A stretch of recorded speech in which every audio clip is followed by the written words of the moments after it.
Bonjour à tous, aujourd'hui on va présenter un cas clinique sur une épaule traumatique que j'ai intitulé Le fil de l'histoire.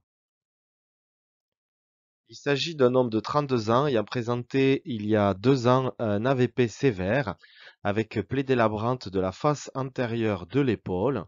Il s'était associé à une slap lésion du bourrelet glénoïdien pour laquelle il a été opéré avec ténodèse du lombiceps. Depuis l'opération, il récupère bien, mais présente toujours une douleur d'épaule plutôt localisée, majorée en fin de journée. La manœuvre de Job est positive. Il existe également une douleur élective à la palpation. L'indication de l'échographie à la demande du chirurgien est de rechercher une lésion du supraépineux. Voici la cicatrice de cette plaie délabrante de l'épaule, touchant la face antérieure de celle-ci.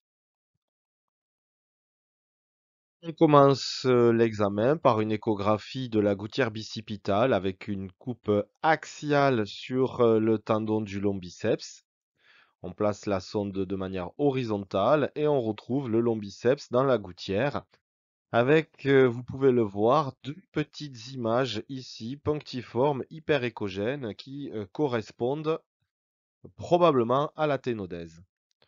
On continue l'examen avec une coupe sur l'intervalle des rotateurs. Le patient est en position main-fesse, donc la photo n'est, on aurait dû montrer une position main-fesse, mais l'orientation de la sonde est comme ceci. On retrouve un intervalle des rotateurs un petit peu vide, avec toujours cette image hyperéchogène qui représente la ténodèse.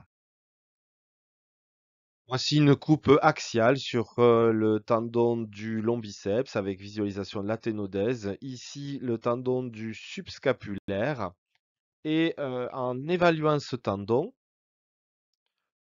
on retrouve une absence de lésion du muscle subscapulaire et surtout une absence de bursite sous-acromio-deltoïdienne. On continue l'examen maintenant sur le supraépineux, puisque c'est l'objet de la question du chirurgien. Existe-t-il une lésion du supraépineux? Le patient est en position main-fesse. On effectue une coupe du supraépineux sur le sujet sain, avec ici le deltoïde, le trochiter, cet aspect fibrillaire du supraépineux, surmonté par la bourse séreuse sous-acromio-deltoïdienne. Du côté douloureux, on retrouve un tendon relativement hétérogène, non rompu, m- mais on retrouve quand même une image particulière.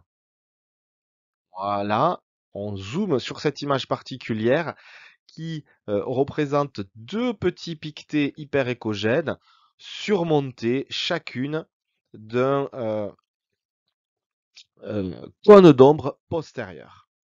Ces images sont situées dans la bourse séreuse sous-acromodeltoïdienne, juste au-dessus du tendon du supraépineux. Cette image punctiforme hyperéchogène avec cône d'ombre va être maintenant donc évaluée dans tous les plans de l'espace. Toujours en coupe axiale, on retrouve là encore une image hyperéchogène, punctiforme, avec un tout petit cône d'ombre postérieur. On va dérouler la sonde d'échographie pour essayer de rentrer dans son axe. On a ici une coupe de 3/4 avec cette image hyperéchogène qui est en train de devenir linéaire. Et l'objectif maintenant va être de trouver une coupe sagittale sur cette image hyperéchogène. Donc on continue de dérouler la sonde et on retrouve une image linéaire hyper échogène avec un aspect assez hypoéchogène en son centre, mais surmonté là de deux petits piquetés hyper échogènes. Cette image mesure environ 1 cm de long. On le voit ici, là, une image linéaire hyper échogène tout au long de la bourse séreuse sous-acromio-deltoïdienne. On continue avec une vue sagittale, avec ici vraiment cette image linéaire qui semble sortir de la bourse séreuse sous-acromio-deltoïdienne pour ensuite pénétrer dans le muscle deltoïde. Voilà. On effectue une palpation sur cette image et cette palpation déclenche une vive décharge électrique chez le patient avec une douleur importante. Alors, c'est difficile sur une imagerie statique de pouvoir vraiment apprécier cette image. Nous réalisons donc des vidéos, puisque l'échographie est un examen dynamique. Première vidéo en coupe axiale avec la flèche orange qui retrouve cette image hyper échogène avec un cône d'ombre postérieur situé dans la bourse séreuse sous-acromodeltoïdienne. On effectue des va-et-vient et on retrouve l'image qui sort de la bourse pour ensuite aller pénétrer là, ici, le muscle deltoïde. Toujours une vidéo en coupe sagittale, vous allez bien visualiser ici cette image hyper échogène, voilà, qui traverse toute la bourse séreuse sous-acromodeltoïdienne pour ensuite sortir et pénétrer dans le muscle deltoïde.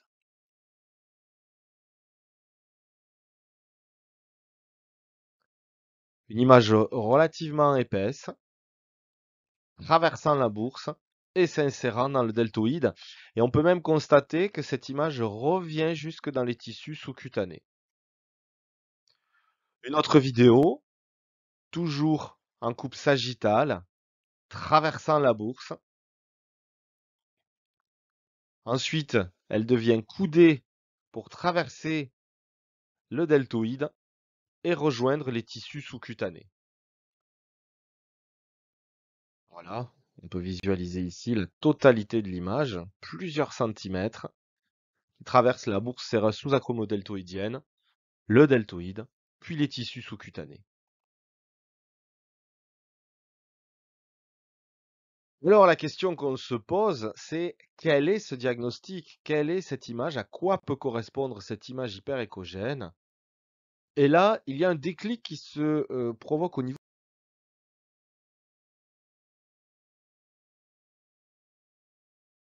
patient, puisque le patient nous dit qu'il se souvient avoir eu, après l'accident, un point de suture qui dépassait de son épaule et pour lequel l'ablation avait été difficile. Il n'y avait pas eu d'ablation de ce point de suture.